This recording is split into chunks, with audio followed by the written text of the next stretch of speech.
我有那么多朋友在国内，不让他们出境，这也是这个伟大的祖国特有的一个办法。当年在捷克，他作为一个自由的作家，甚至他曾经还是党员，共产党员，被2次开除出党。在布拉格之春，1968年的布拉格之春，捷克被苏军占领之后，终于忍受不了极权主义的那种对知识的践踏，对文学艺术的那种践踏，选择流亡到法国。王康，我的好朋友老大哥，王康流亡美国，回不来，最后死在美国。但他临死前说了：“野夫，你是一个生活经历极端复杂的作家，这是你的财富。你现在还缺一门课。”我说：“缺哪门课？”流亡。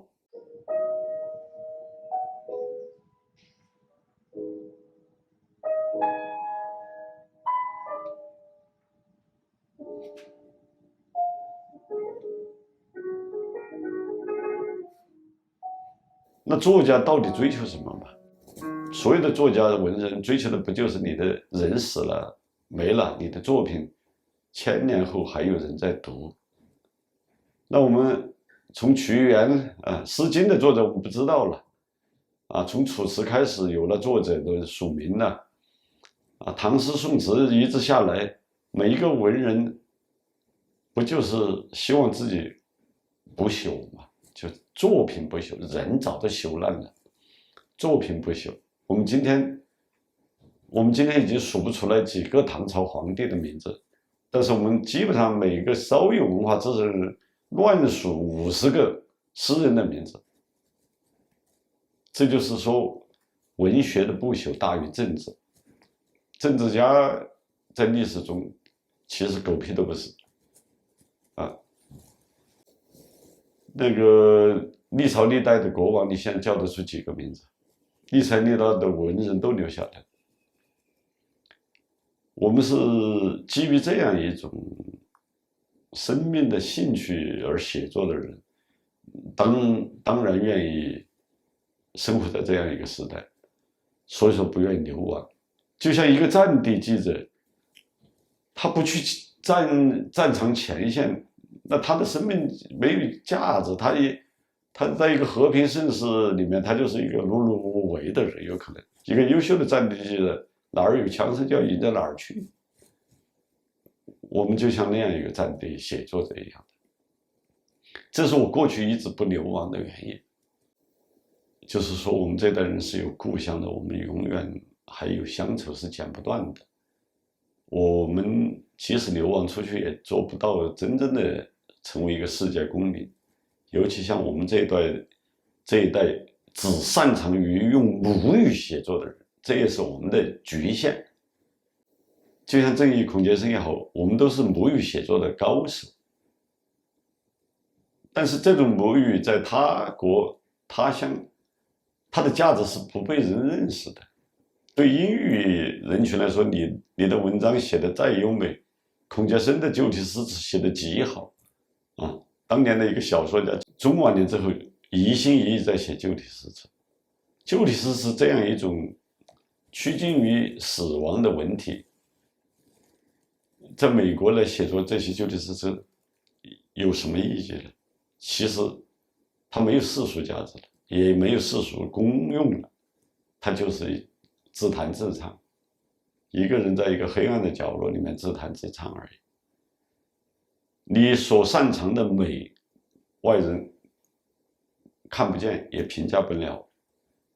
你又无法使用别人的语言来成为比他更好的写作者。这样的例子有极少数，就像昨天刚刚去世的昆德拉，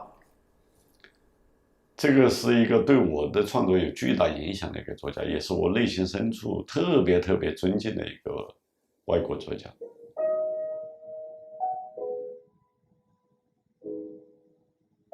当年在捷克，他作为一个自由的作家，甚至他曾经还是党员，共产党员，被2次开除出党。在布拉格之春，1968年的布拉格之春，捷克被苏军占领之后，他在那个黑暗时期度过了几年，然后终于忍受不了那种极权主义的那种统治，那种对知识的践踏，对文学艺术的那种践踏，对自由人权的剥夺。他大约是72年前后选择流亡到法国。对欧洲大陆来说，这是很近的一次流亡啊，就陆地跟陆地几乎都相连的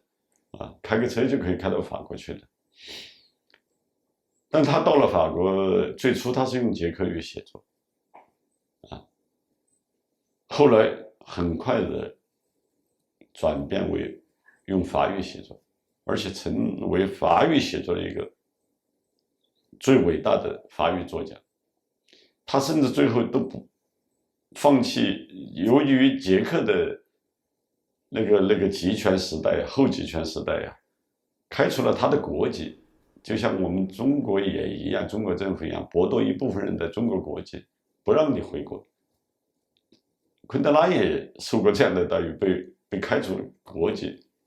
那最后他只好申请成为法国公民。法国政府对这样伟大的作家，当然法国历来有传统的对他们的保护爱给了他法国国籍，他正式成为法国公民。从那以后，他其实特别的痛恨他的祖国，他甚至不愿承认自己是捷克作家，他说我就是法国作家。你们书店里面把我的书应该放在法语作家这一栏里面，不要放在捷克那一栏里面。一个作家得心中有多大的那种，我们说怨恨不满才会对自己的出生地，对自己的，我们还是用传统的一个词祖国，对自己的祖国采取这样一种就是完全导致跟他一刀两断的态度。昆德拉就是这样一个决绝的人。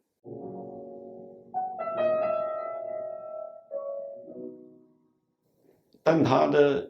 文学多数的有特别有名的、特别杰出的作品，还都是写的捷克的故事。他一方面恨这个土地，尤其在以后即使捷克和平转型之后，还是有捷克的文坛对昆德拉这样一个流亡作家不断的批判攻击他因此对这个土地、对他的国土是极端失望的，他不想跟他们发生关系，他情愿承认我是一个法国人。还有一个更极端的例子，二战的时候二战前后有一个伟大的诗人，应该是说是德语诗人策兰。策兰作为一个犹太作家、犹太人诗人，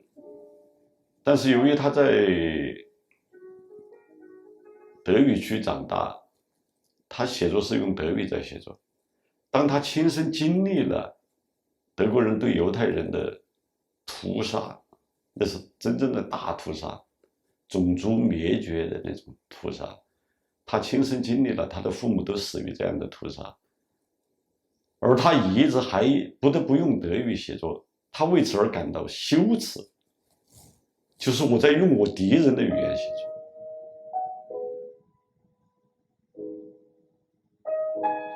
我不想成为一个流亡者，而最终却成为了一个，今天已经不仅是因为病毒我回不去了，而是因为整个形势都在急剧恶化，整个国情都在急剧恶化，使得我不愿回去，不想回去，或者说也不敢回去。回去了，我有那么多朋友在国内，不让他们出境，这也是这个伟大的祖国特有的一个办法，竟然给异议者不许出境这样一种待遇。前苏联还是有异议者，老子就把你撵出去，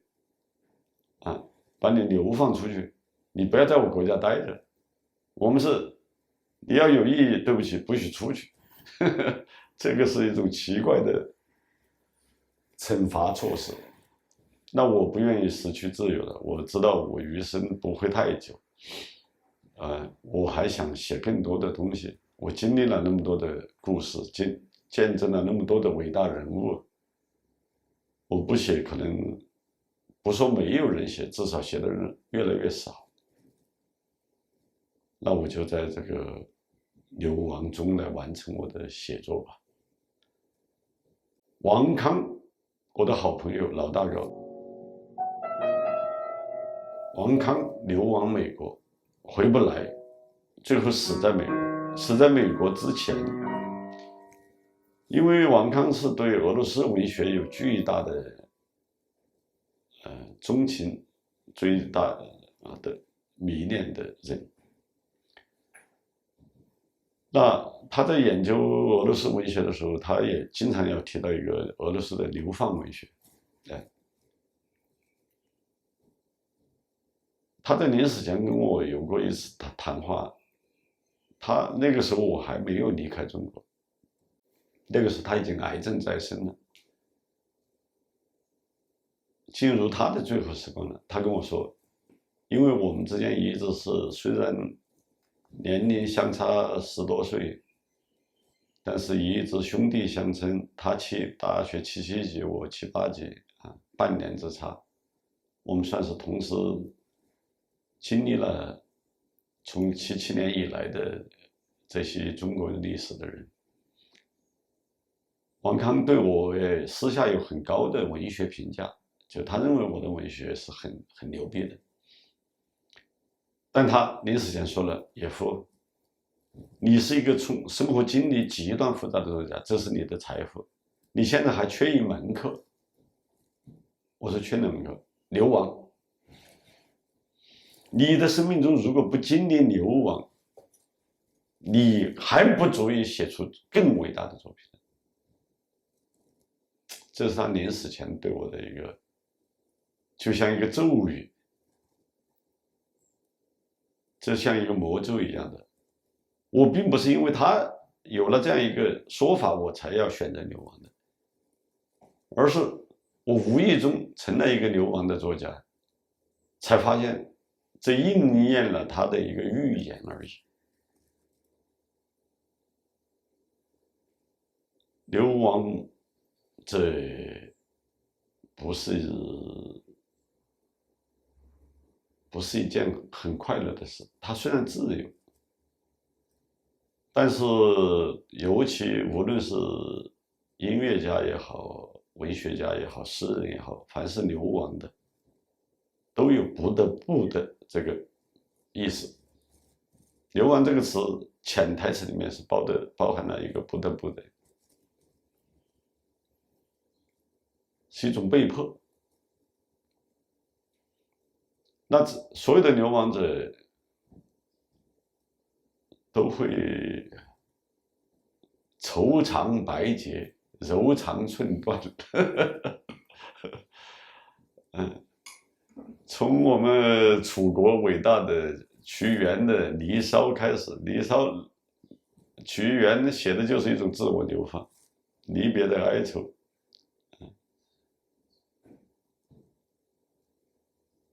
那当然，我们流亡，它另一个含义是安全和自由。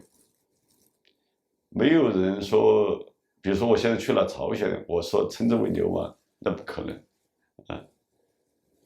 因为你都会选择一个相对更安全自由的国土，就像昆德拉会选择从捷克到法国，没有中国诗人会选择去俄罗斯流放自己。尽管俄罗斯也比中国好，就是此刻的我就是处在这样一种尴尬的身份里面，一个流亡的作家，一个自我流放的诗人，一个不想是中国人，但是又不得不是中国人，不得不持有他的护照，啊，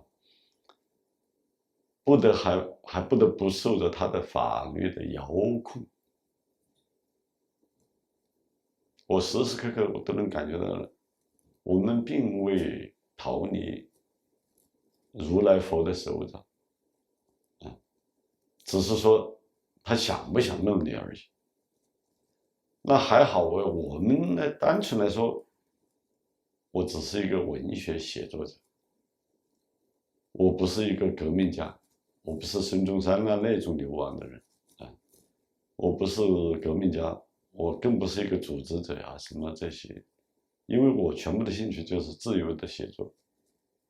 为历史留下记录，这是我的全部兴趣。因此，在这样一个土地上，我依旧还是感到了安全和自由。接下的时光就是如何珍惜余生，写出一些更对得起我们的苦难的历史民族。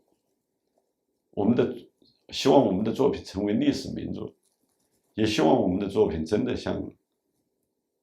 习者们说的，要对得起我们经历的那些苦难。